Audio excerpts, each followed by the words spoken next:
So this morning I'm going to hopefully be concluding, I think, this idea that John's really been talking about with kind of the ugly flip side of grace. I think of it as kind of the uncomfortable flip side of grace is really the idea that I'm looking at here. And I talked a little bit with John earlier, and I learned that he was going to talk a bit about Jonah, and that is just it's a book that's kind of near and dear to me, and it's because it has what I feel, at least in principle, a very New Testament equivalent, but it kind of doubles down on its classic Jesus move here as far as doubling down on it. And so we're going to look a little bit about how that plays out and what it ends up meaning. And so it's really getting into what I call like the Paul Harvey version of it. I think you could think of this as also the like VeggieTales theology. And Paul Harvey was really famous for this. And now for the rest of the story, right? And it's not me saying it, but you can hear his voice, because if you've heard him, you know it. And it's really we get really good on this first little portion of a story, in this case a whole book, in what we're going to look at today, maybe just a parable. And we get real familiar with the first half of it, and we kind of miss the second half. But if you've missed the second half, you've also missed the point. It's like hearing a joke and then just missing the punchline. It's not going to make any sense, and it's just going to sound kind of silly and honestly maybe a little uncomfortable. And that's really the point. And so I think Jonah, as far as the book of Jonah goes, this one statement in chapter 4, he says, but the Lord replied, is it right for you to be angry? ? And that's it. Is it right for you to be angry? Like, yes, you don't like the nation of Assyria, and I get it. And Nineveh is definitely not your cup of tea, and that's fine. But you can try to run away in the complete opposite direction, but you're going to end up here anyway. We get this whole thing around like a fish that swallows him. And like, I know probably because of the cartoon Pinocchio, my head wants to think of a whale, but I've seen people fishing for these Goliath groupers, and that has changed my world. That is definitely what he was inside. If he was inside something, and that's not allegory, but we get this really, the fantastical version of it, and we miss the point is, like, Nineveh is receiving God's grace, and should you be angry about that? Like, not only should you not be happy, but like, should you be angry? And so that's really the book of Jonah is really getting into a nation was saved. Why aren't you happy? Or why are you even mad? Why are you bitter about a tree that you did nothing for? And so, but if you don't read the last, 2 chapters of a 4-chapter book, but if you don't read that last chapter, you miss it. And so Paul Harvey would get to the rest of the story, and we did get that a bit with John's sermon, and so I'm not going to re-preach John's sermon. I'll preach my own. And so I think the problem gets into it, especially when we get in this New Testament context. We don't necessarily get over the rest of the story idea, but I think a lot of times, especially in the New Testament, and for me, I grew up going to church, and I've heard lots and lots of sermons, and I've studied for a while, and I've been lots of Bible classes, but I found that in a lot of cases, the way we read the New Testament specifically, because that's the closest thing we're going to get to apply to us and what's going on right now. That's post-Jesus, that is, in this New Testament established church. And so we kind of end up reading our New Testament kind of like you would read your high school yearbook. I don't have any of mine, but I'm pretty sure this is how it works, is you'll pick up the book and you'll flip to the back and you'll find all the pages that you're on, and then you just flip to those pages and you want to see about yourself, right? And so we do kind of the same thing. We're going to look at our Bible and you're going to say, okay, where am I on these pages? And that's maybe not what you should be doing. That's not, like, this may be shocking. I should think about this because it's going to go on the web. The Bible wasn't written to you. And that's sometimes a really difficult concept, but it wasn't. And when we're looking at the New Testament, you're mostly reading somebody else's mail. And so you can read these stories and you can learn from them and you can see how they fit. But if you try to read this and say, this is me on this page, maybe, but if you're missing the whole principle, the answer also could be maybe not. And there's nothing wrong with reading the Bible and learning these stories and seeing how it fits, but to just think it default applies to you or it was written to you, it wasn't. It had a very real human author who really sent it to a real place, and it was really intended for them. And so that's a little bit about kind of the headline for where this one's going to go. So we're going to be in the book of Luke today in chapter 15, and it's a parable that you are probably very, very familiar with. You've likely heard them many times. You've probably read them several times. And we're going to take a look at it because one of the things that's really unique about this is because here we're getting into the parable of the lost sheep and the parable of the lost coin and the parable of the prodigal son is how we're probably very used to hearing those. And something that you're going to see as we read through this is that it's not three parables. I mean, I get headlines on, or like little like topic headers in my Bible that labels them, and I think that has broken down my understanding of it. It's segmented it out in a way that when we read through this, you're going to find is probably not there. So if you have your Bibles, you can follow along. I'm going to be reading a fair chunk of this. So it says, starting in verse 1, "Now the tax collectors and sinners all gathered around to hear Jesus. But the Pharisees and the teachers of the law muttered, 'This man welcomes sinners and eats with them.'" There's your setting. That's it. So that's we got to start with the context of who's getting talked to here, like who's getting the lesson. Heads up, it is not the tax collectors and sinners. They're not about to learn this lesson. The lesson being taught is going to the Pharisees and the teachers of the law and the people who are muttering. They're pulling a little Jonah right here. So let's get into what Jesus says. He says, Then Jesus told them this parable. "Suppose one of you has 100 sheep and loses one of them. Doesn't he leave the 99 in the open country and go after the lost sheep until he finds it? And when he finds it, he joyfully puts it on his shoulders and goes home. Then he calls his friends and neighbors together and says, 'Rejoice with me, I have found my lost sheep.' I tell you, in the same way there will be more rejoicing in heaven over one sinner who repents than over 99 righteous persons who do not need to repent." Now, I have a little header in my Bible that tells me the parable of the lost coin. If I ignore that and it says, "or suppose," that's his conjunction here. He didn't stop. He says, "or suppose." We're just getting a continuation. "Or suppose a woman has 10 silver coins and loses one. Doesn't she light a lamp, sweep the house, and search carefully until she finds it? And when she finds it, she calls her friends and neighbors together and says, 'Rejoice with me, I have found my lost coin.' In the same way, I tell you, there will be more rejoicing in the presence of angels of God over one sinner who repents." And now we get another title, but if it's not really there, it says Jesus continued. He hasn't stopped yet. We're getting a whole story here. Jesus continued, "There was a man who had 2 sons. The younger one said to the father, 'Father, give me my share of the estate.' So he divided his property between them. Not long after that, the younger son got together all he had, set off for a distant country, and there squandered his wealth in wild living. After he had spent everything, there was a severe famine in the whole country, and he began to be in need. So he went and hired himself out to a citizen of that country, who sent him to the fields to feed pigs. He longed to fill his stomach with the pods the pigs were eating, but no one gave him anything. When he came to his senses, he said, 'How many of my father's hired servants have food to spare, and here I am starving to death. I will set out and go back to my father and say to him, Father, I have sinned against heaven and against you. I am no longer worthy to be called your son. Make me like one of your hired servants.' So he got up and went to his father.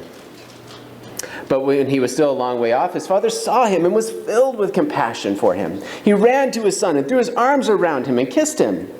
His son said to him, 'Father, I have sinned against heaven and against you. I am no longer worthy to be called your son.' But the father said to his servants, 'Quick, bring the best robe and put it on him. Put a ring on his finger and sandals on his feet. Bring the fattened calf and kill it. Let's have a feast and celebrate. For the son of mine who was dead is alive.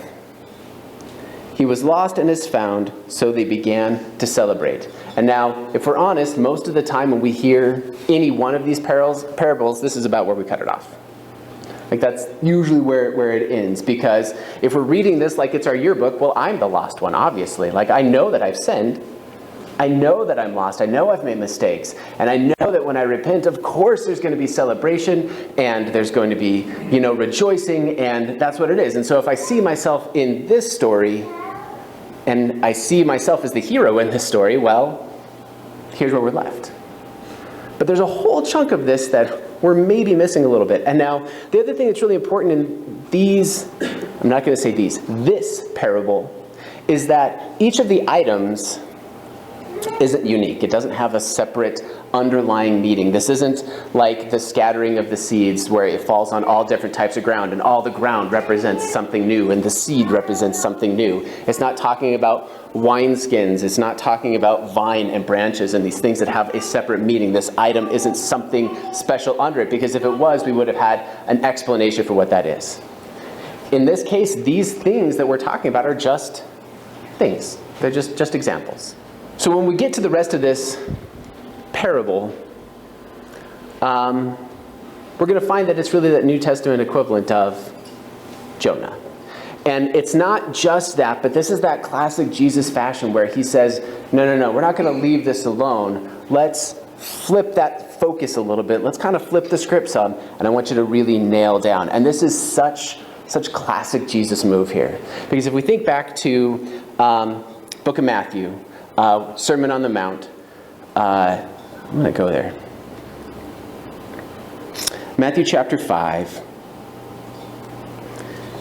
And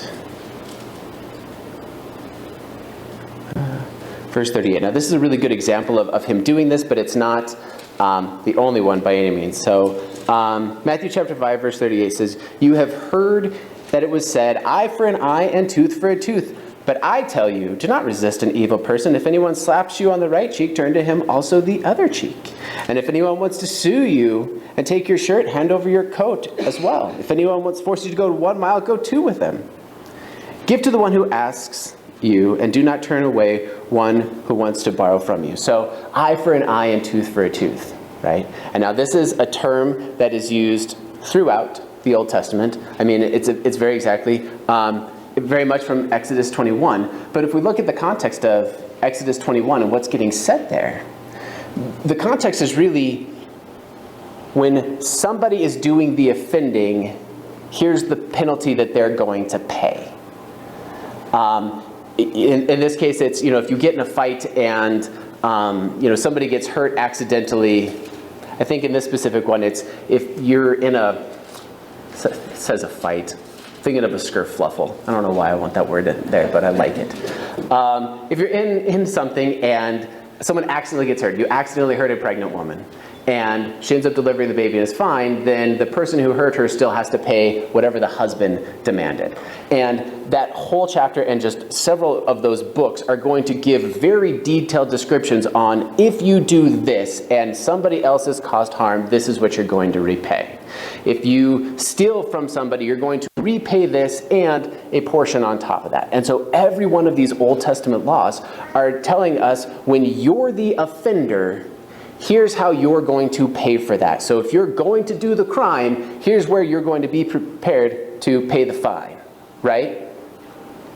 And that's the theology that these people are coming in at. But when Jesus says this, it's eye for an eye and tooth for tooth. But he says, but I tell you, if somebody does something to you, you're going to just kind of let it go. And so he's not changing what was said. He's not saying you don't have to be willing to pay the fine, but he's flipping it and said, okay, now you're the offended party.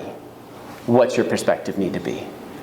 Like, the offender should still be prepared to pay for what they did, but you as being the offended one, how are you going to demand that from them? Because it's not, oh, you did me wrong, and now pay me back for everything that you did and the fine on top of it with interest. That's not what he's saying. He's saying, let's flip this a bit. You're the offended party. What are you going to do? And so he takes this moment here and he just says, let's change that focus and now drill down, because now it applies to everybody. He didn't get rid of what was said in the first bit of the law. He didn't change that. He's just saying, let's change your focus a bit. And so let's see what happens here. Same idea. Back in Luke, we're going to finish out the parable, and we're going to get to, like, the punchline, as it would be.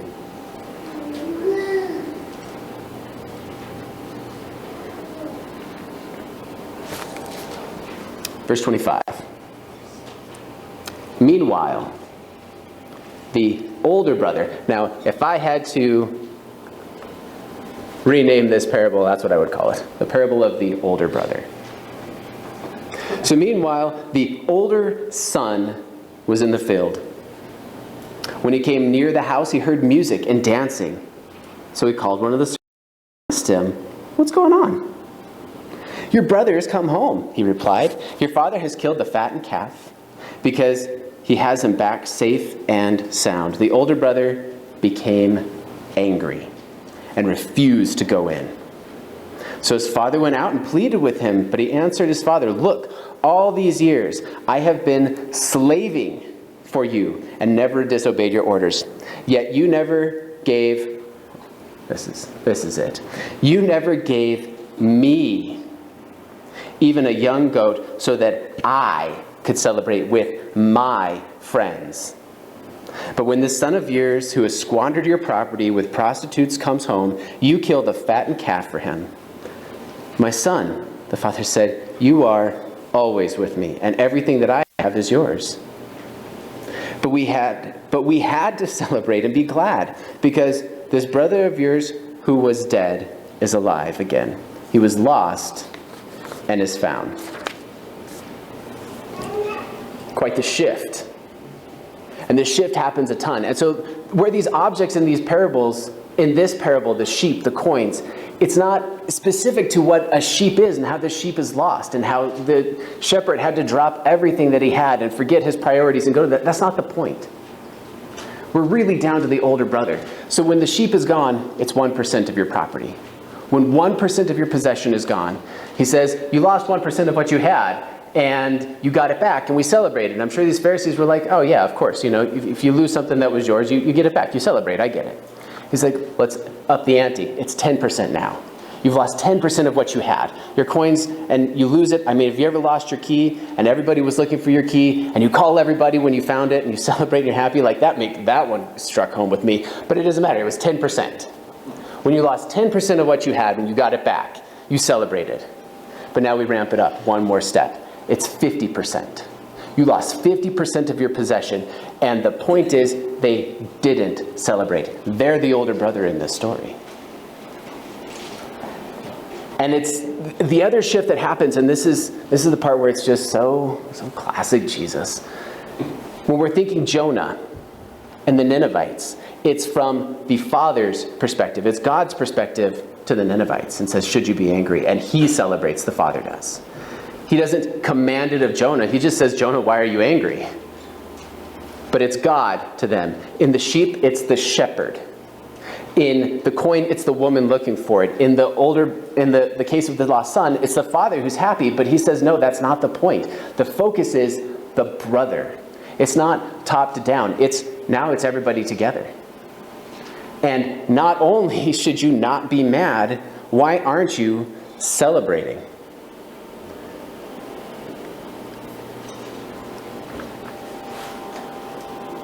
So what does it mean? How does one strike home with us? If you follow the natural progression of where this parable leaves off, not only would that older son be bitter and mad, he would also we're talking Pharisees here. He also leaves and then tries to figure out how he can kill his father, basically. That's where this parable goes. But that's the natural mentality progression of what happens from here, is it just moves on to that.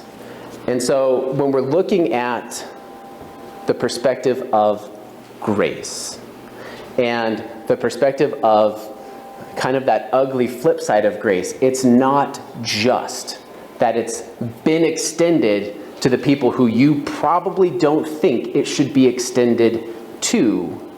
It's not just accepting that, yes, God's grace can extend to these people. The book of Jonah will tell us, yeah, God's grace is going to extend to the most despicable of people. And you don't just have to accept that. When we get to the New Testament and he shifts that focus and drills in on you, it's not just why aren't you not mad, it's why are you not celebrating? This is a very personal point, because there are lots of people who are going to live in this world in a way that you are not comfortable with.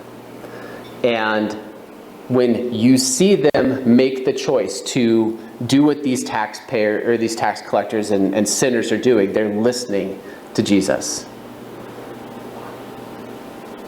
We have to celebrate, and you have to be happy, and you should want to be happy, because you're seeing that change happen. And that's the point. It's not just being okay that God's grace wants to extend to them. It's you extending grace to them as well. And that's tough. And it's a mentality that I think the longer you've been following Christ, the likely harder this becomes.